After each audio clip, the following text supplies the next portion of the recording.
We're going to be looking at, in the next few minutes, we're going to be looking at EDO 2024 and, of course, the politics of rotation. Now, Harrison Ezeko, you're welcome to the program.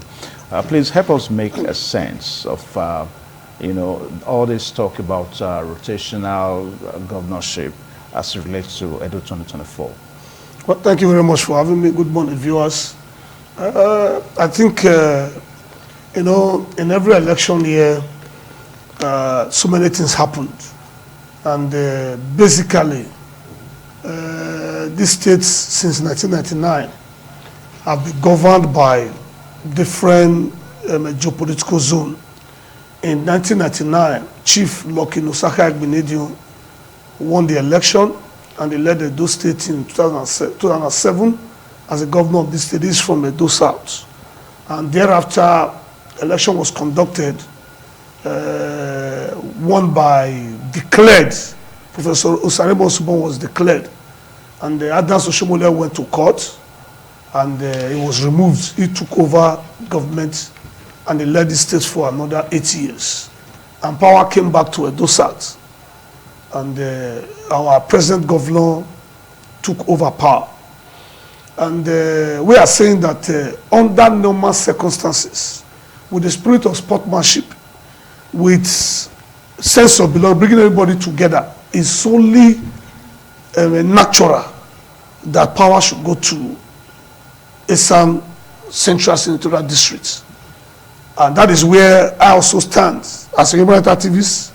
I believe in justice and equity, and I believe that we should allow our people from the Esan Central Geopolitical Zone to produce the next governor of Edo State, not because it's a constitutional issue, but for the sense of belonging, to carry everybody along, to also make them feel part and parcel of Edo State in terms of leadership.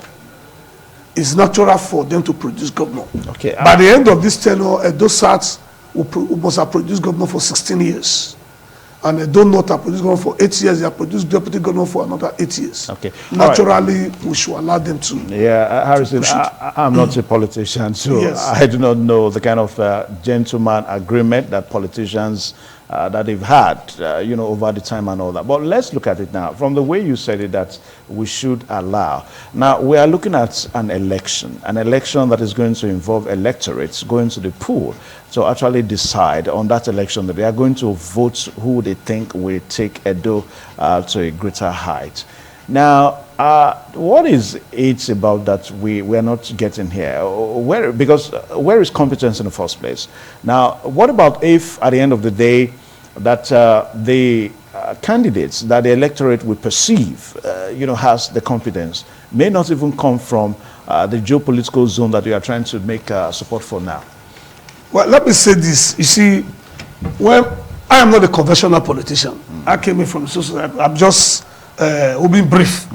But let me say this. When politicians want to deceive themselves, they begin to tell you, let's look at competence, integrity, and all that. Who told you that the 5 local governments representing the South Central District, there's no competent person there? We are too many. For me, I'm an advocate of competence and capacity. And that is what will determine who takes over power from the present governor of Edo State. Okay, so gone are days that will begin to project those politicians who have taken politics as a profession, who does no other thing. What they do is politics.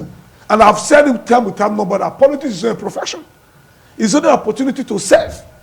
We want to look at people who have progressed in their private business, who have made impacts, who have started from nothing and gotten to the zenith in their career.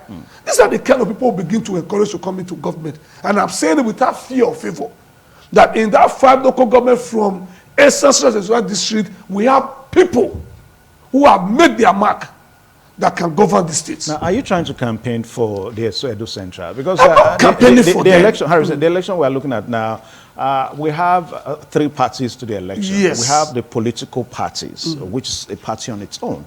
Then, of course, we have the candidates that are going to eventually emerge, which is a party of its own. Then we have the electorate. Now, the electorate in this regard, they have the right, they have the greater power, whether you like it or not now. They are going to decide, except if you are telling us that the election will not, the votes will not count. So do we have, I think politicians or whatever we try to support, we should have that in mind.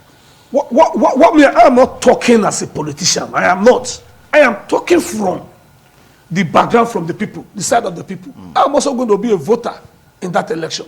What I'm saying is very clear, that because we have 3 geopolitical zones, a central district in Edo State, and for fairness and equity, 2 zones have represented the states at the level of the man at the center, which is the governorship. There is a central district that have been left outside. And we are saying that in projecting competence and capacity, we are looking at that 5 local governments to get somebody that is competent, somebody that has the capacity to drive this state from where the present administration will stop by November 12 next year. And on that note, I am advocating, I am sensitizing the public that we should look at the direction of these people. I'm appealing to them to get competent person from these 5 local governments. Otherwise, they will be cut off. Anyway, and they will not. It will not be fair. We are leaving this senatorial district aside. Yeah, because of time factor. Now, I've seen the area of some of the politicians showcasing interest for Edo 2024 from Edo Central. That's the geopolitical zone you are trying to make support for now. Now, they are numerous. There's no doubt about that. And of course, they cut across all the major political parties in Edo State. Now, does that in any way kind of maybe underscore some of the words making round now that this geopolitical zone, they don't speak with one voice? I mean, what do you make of a situation whereby you have more than 20 people across various political parties that want to be the governor of Edo State from Edo Central? You see, that is a major issue. But I wanted to look at what they should be looking at, everybody will be looking at right now, is the competence. Is the background of the person that is coming aboard. Let us leave this political setting. No, we're not looking at the political parties. No, we're looking at the Edo Central people. Yes, I'm talking about the Edo Central people now. Let's look at those who arrived from that place. Those who have indicated interest. We want to look at their background. We want to look at where they are coming from. We want to look at the progress they have made in their own private sector. If you have been a teacher, if you are a lecturer, how far have you gone? If you are a businessman, have you got into the zenith that you are able to bring people together? That you have made it at that level, that you want to come and lead Edo State? Not coming forward to say that I was a former councillor, I was a former chairman, former commissioner, former House of Rep. So you have been living on the resources of Nigeria, of Edo State, and you want to come and lead us again. No. There's going to be a paradigm shift. We are looking at competence from their private business and their background they are coming from. Their CV will speak for them.